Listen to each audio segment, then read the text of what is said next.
Seeing is believing. That's the most credible and the most powerful sense that we have. We need to see things. We long to see things. In my mind, like for 10 years, there's no question there is a black hole, and there's no question it's possible. I still want to see that stupid image. Yeah, I want to see it.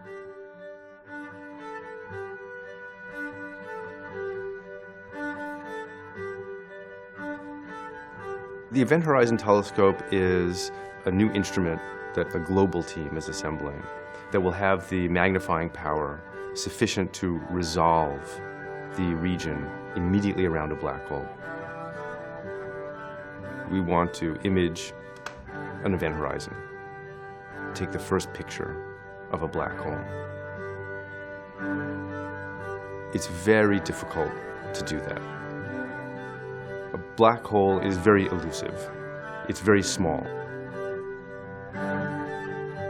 To see the black hole, we need an Earth-sized telescope.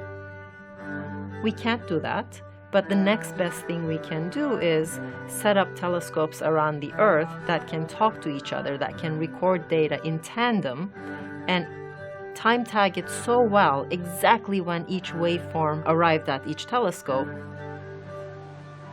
We can combine these data and make the telescopes act like they were actually one telescope.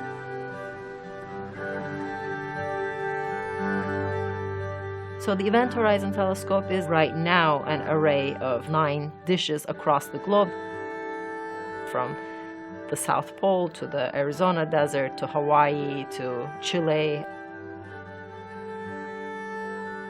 creating effectively an Earth-sized telescope. In 2008, we joined this project. It's like maybe 25 people. It's relatively small. And now we are more than 200 people spread all over the world. Very international. So it's getting bigger and bigger and getting more complex. But what is really exciting is we have more stations. That's really fundamental to getting good images.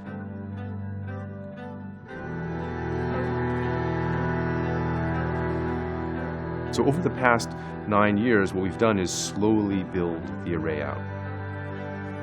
We've gone to new sites, and we've had to convince those new sites that the science is worthy, and we've had to install very specialized and expensive equipment at all of these sites. We are pushing state-of-the-art, always. The photons we detect and the signals we pick is so faint that it wouldn't work with anything that's available normally. So we're inventing new technologies that's on the cutting edge. We're building superconducting receivers. We're building digital signal processors with more and more processing power. I find it so exciting to be at the cutting edge. And April 2017, all of that was ready. We had a time period of about 2 weeks where all the telescopes were willing to give a number of days to be part of the Event Horizon Telescope array. SMT, technically ready, weather forecast possible of high wind, but unlikely to cause anything. So SMT, go. We needed good weather. We needed good weather simultaneously in 6 places all over the world. Apex, technically go, weather excellent. I think.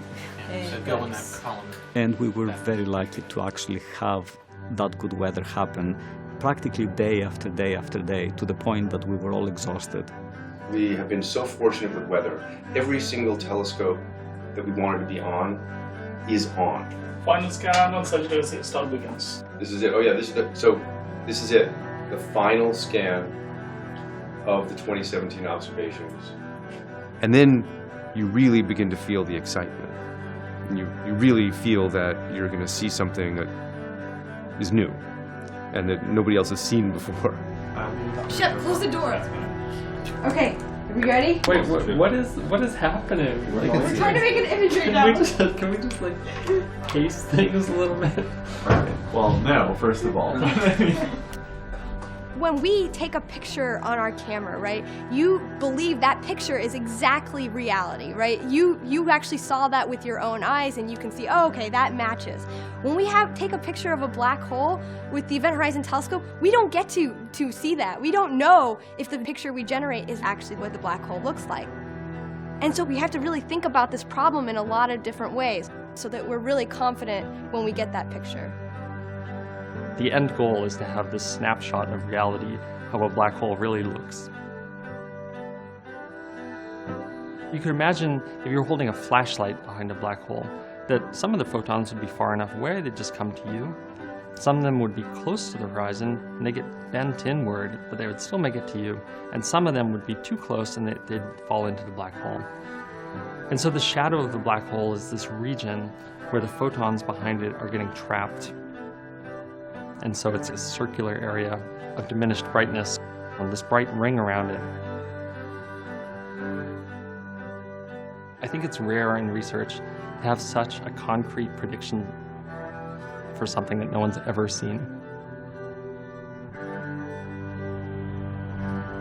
Just go check my audio. Can you hear me?